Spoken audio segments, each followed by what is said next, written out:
Alors bonsoir, nous sommes aujourd'hui donc à Saint-Martin-les-Tatinguèmes pour un grand événement qui aura lieu donc dimanche prochain, les foulées du Batistin. Alors nous sommes en compagnie de Frédéric Gautrin, l'adjoint au sport de Saint-Martin-les-Tatinguèmes. Bonsoir. Bonsoir Jackie. Et on ne le présente plus, Gérard Cocampo, du président du WCOD. Bonsoir. Bonsoir. Alors, j'ai bien dit les foulées du Batistin et non pas de Batistin. Pourquoi ?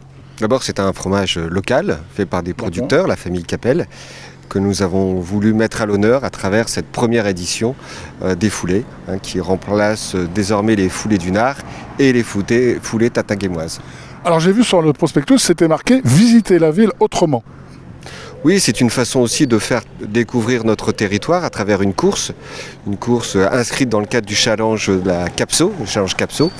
Et voilà, donc on a voulu faire découvrir la ville différemment, la commune de Saint-Martin-les-Tatinguèmes, à travers cette appellation. D'accord. Alors donc Gérard, on a parlé des foulées tatinguémoises donc juste avant. Alors est-ce que c'est vraiment le même parcours ou y a-t-il des différences ? Oui, c'est exactement le même parcours que les années précédentes.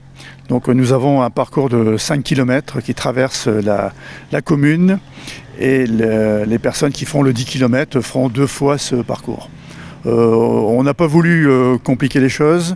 Faut savoir qu'à Saint-Martin-les-Tatinguèmes, il y a une brocante le même jour, donc c'était un peu compliqué de traverser la route de Boulogne à son début, et donc on a préféré, en accord avec la municipalité, rester sur le même parcours. Alors est-ce que, comme les foulées tatinguémoises, il y a également les enfants et les différentes catégories, quelles sont-elles ?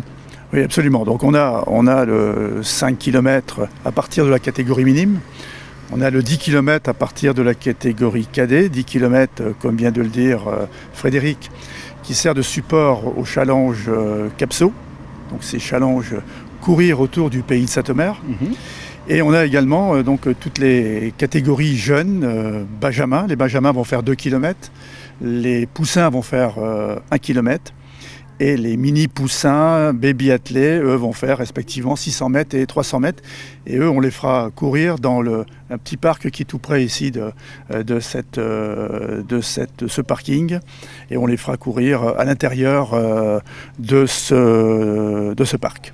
Justement, on est ici au parking, ça sera donc le point central justement de ces foulées du Batistin avec la ligne d'arrivée et la ligne de départ juste derrière nous. Voilà, également, donc est-ce qu'on peut faire quelques mots sur le coût, l'inscription, comment faire ? Alors le coût est de 7 €, ce qui est raisonnable pour un 10 km. Alors les inscriptions peuvent intervenir via le site de la Ligue, sachant que demain soir à 23h59, les inscriptions par internet seront closes, mais les inscriptions à mon domicile, à mon adresse mail, sont possibles jusqu'à samedi soir. Et samedi, nous avons, comme on le fait habituellement, des inscriptions possibles au magasin Decathlon à Longnes. Est-ce qu'on peut s'inscrire au dernier moment ? Oui, on peut s'inscrire au dernier moment avec un supplément. On préfère évidemment que les gens s'inscrivent avant la course, donc il y aura un supplément qui sera versé pour les inscriptions au jour de la course, mais c'est tout à fait possible. Alors oui, sachant, encore une petite précision, que c'est gratuit jusque la catégorie Benjamin inclus. Donc tous les jeunes de Benjamin, Poussin, Mini Poussin, Baby Athlé, l'inscription est gratuite et ils auront néanmoins une médaille, ils auront des lots, les trois premières auront une petite coupe. Donc voilà, on va les gâter quand même si c'est gratuit. Donc je parle des enfants, si je me trompe, tu me le dis. Donc c'est ouvert à tous, c'est pas forcément les enfants de Saint-Martin-les-Tatinguèmes. Non, tout à fait, c'est absolument ouvert à tous. Ok, donc on va parler des récompenses des médailles. Frédéric, je crois que il y a un cadeau un peu spécifique. Il y aura du fromage pour les premiers. Du Batistin qui sera offert et aux premiers de chaque catégorie. C'est aussi une façon de mettre en valeur ce produit du terroir, le produit fabriqué sur le territoire communal. Alors, un tel événement, pendant cette période, parce que c'est vrai que c'est pas une période facile, ça n'a pas été trop contraignant ?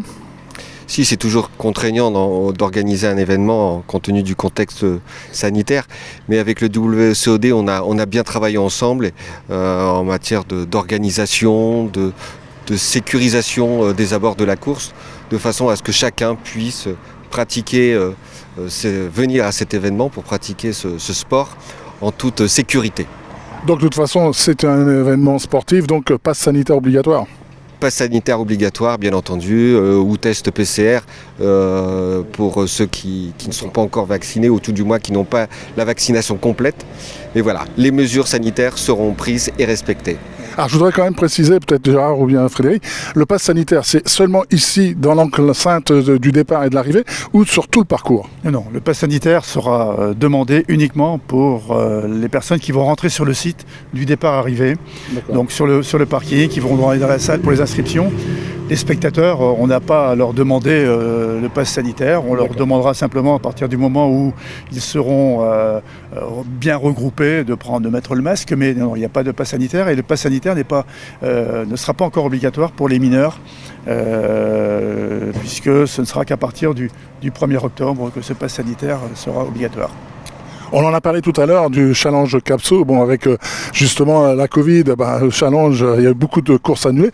Où ça en est? C'est, je crois, la deuxième course, celle-ci. Ce sera la deuxième course, la troisième course sera la course du Marais, et on aura la Rocastorienne également la mi-octobre. Alors c'est vrai qu'il n'y aura que 4 courses au niveau du challenge Capso, mais grâce à nos partenaires du challenge, nos partenaires ce que sont la Capso, le magasin Décathlon et la société Habitat des Hauts-de-France, on devrait pouvoir mettre en place quand même à la fin de l'année ce challenge. Alors Gérard, Frédéric, on ne peut pas mettre un tel événement en place sans de bénévoles. Les bénévoles sont très importants dans cette organisation. Ils sont au nombre de combien à peu près ici? Ils vont être 70. 70 bénévoles, on a quasiment une quarantaine de bénévoles qui vont être sur le parcours, une trentaine de bénévoles ici au niveau du site. Alors bénévoles du WCOD et bénévoles de la commune qui s'est bien mobilisée pour nous trouver des bénévoles comme ça se passe tous les ans, que ce soit au niveau de la course des foulées du Nord, que ce soit au niveau des foulées tatingamoises. Pas trop difficile d'avoir trouvé des bénévoles pendant cette période, parce que les gens aussi c'est un peu sceptique quelquefois de venir avec un pass sanitaire, avec un masque. Non, ça a été relativement facile à partir du moment où on explique bien les conditions dans lesquelles vont se dérouler la course. Voilà, comme on a expliqué, on a pris toutes les précautions nécessaires. Donc en plus il y a un besoin de retrouver une activité sportive de la part des habitants, de la part de tous ceux qui veulent faire du sport sur la commune de Saint-Martin-lès-Tatinghem, et donc on est très heureux justement que ça se passe dans de bonnes conditions. Et puis je veux dire que nous, nos bénévoles WCOD avaient hâte de reprendre leurs activités habituelles, et donc on n'a pas eu du tout de difficulté à mobiliser la quarantaine de bénévoles. De toute façon, je sais que l'appel qui avait été lancé par Gérard a été vite comblé. Tout à fait, absolument. Voilà, donc je vous rappelle quand même que c'est la fête dimanche, c'est la fête des coureurs, c'est la fête, mais également c'est vous la fête du public. Alors venez nombreux, venez vous éclater à venir voir donc ces foulées du Battistin. Alors Frédéric, je te laisse le mot de la fin. Bien, je crois qu'on a fait, on le démontrera dimanche, tout pour que ces foulées du Battistin soient à la fois placées sous le signe de l'unité d'un territoire et de la cohérence vis-à-vis de nos engagements municipaux. Donc nous on est très heureux d'avoir pu maintenir cette course cette année. Les gens ont besoin de se retrouver, d'échanger, de parler, de se divertir et bien entendu de faire du sport.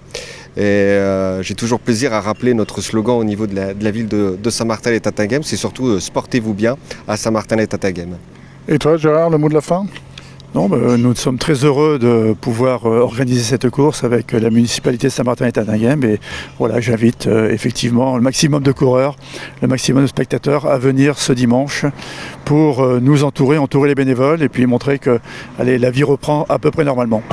Eh bien, sur ces mots, je vous souhaite donc une bonne soirée, mais surtout, vous êtes présents ici dimanche matin, et les prochains rendez-vous, la course du Marais. Du Marais le 3 octobre. Et la Rocastorienne, c'est quand? Le 18 octobre. Eh bien voilà, donc rendez-vous est pris. Merci à vous, à bientôt.